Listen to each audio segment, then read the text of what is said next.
Hey everybody, Courtney Smith here with our October 18th edition of the Wall Street Winners, and this is our 26th anniversary. It's kind of scary actually.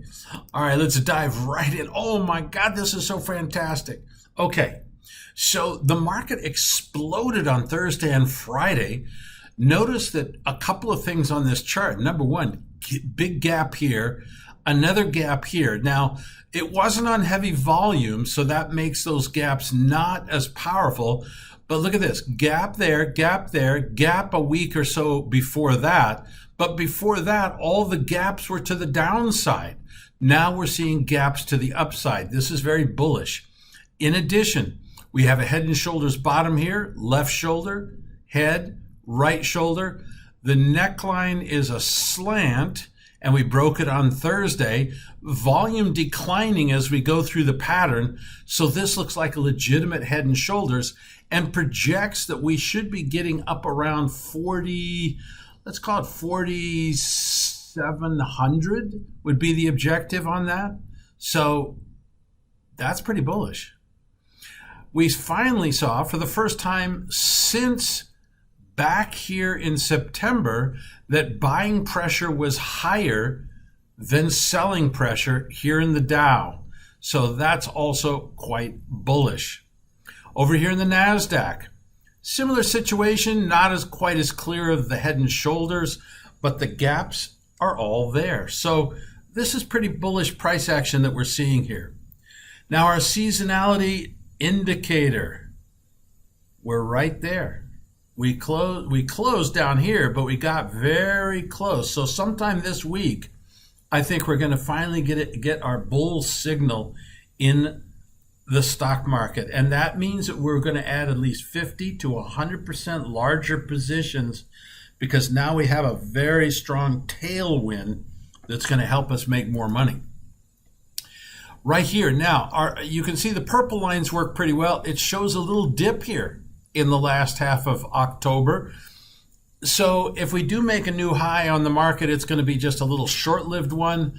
But then after that, whammo, look at that, a nice strong rally to the end of the year. Okay, a couple of interesting things here. So we're seeing a little bit of money coming from the bond market. Okay, we saw it a week ago. We're seeing it again. We're seeing a little bit of money come from the bond market into the stock market and causing this sharp rally that we're seeing.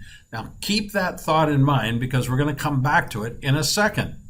Stock market RISKDICATOR also showing strength here. The market wants more risk. And so as a result, they're buying riskier stocks, not things like consumer staples or utilities. Global shares, way behind the American market, but showing strength. The yield curve, you can see getting more positive. We've been telling you that it's going to do that for weeks now. Okay, bonds showed a rally. So wait a second, didn't we just say that money came out of the bond market and into the stock market? But here bonds are going up, which means that there had to be new buying of some type. Well, there's two possible explanations. That this isn't new buying, that this is short covering, people taking profits. They're actually liquidating their bond positions.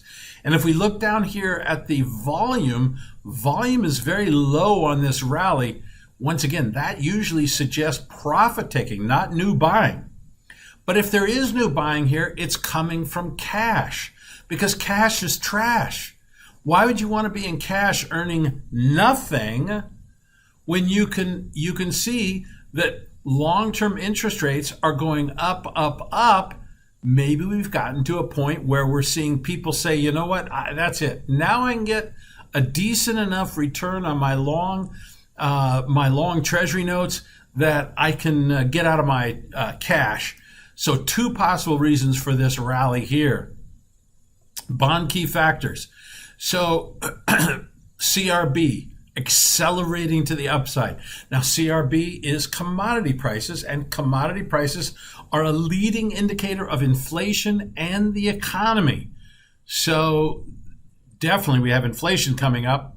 The economy, kind of a different story. Now, gold, on the other hand, which is also a leading indicator of inflation, not doing that great. Down here, we see the blue line. That's 10-year Treasury yields in Germany. They're going up, and that's putting pressure on the upside for 10-year Treasury. So look for 10-year Treasury yields to continue to move higher. Over here, the dollar stabilizing. No big deal, but I think it's going to probably break out to the upside. If it breaks out to the upside, then gold will probably stay under pressure. Gold key indicators, kind of flat, kind of bullish, way bearish. So net, even though we have 111, this bearish one is the most important one, and it's bearish. So we don't want to be long gold at all. Still want to stay. I don't have any position. I'm not short, but I'm definitely not long. Crude oil continues to move higher. I made a mistake a couple of weeks ago, but we've corrected that. We're now up into the 80s. Now here's what's going to happen. We're starting to see the Americans start to pump oil. And so that's going to put a cap on this. Demand continues to increase slightly, not a lot. OPEC is increasing their production by 400,000 barrels. We've been talking about that for a month or so. But now the Americans are coming back into the market. They lagged. They could have started making money back here, but the Biden administration has been talking them out of being able to do it. In addition, the Biden administration has dramatically reduced the new leases available. So that didn't help production. Now, however, the prices got high enough that I think we're going to see a lot more production come from the Americans. It's already started, but now I think it's going to accelerate. As we've been telling you for several weeks, we're bullish on Bitcoin, and it just took off on Friday. Look at this purple predictor. Been bullish all the way back here when the market bottomed. This has been one of our key indicators that got us long Bitcoin and making really good money. All right, freebies, love having you here. And of course, if you're a freebie, well, come on. You need to be one of the fully paid up members. Go to Wall Street, go to WSW2021.com and sign up.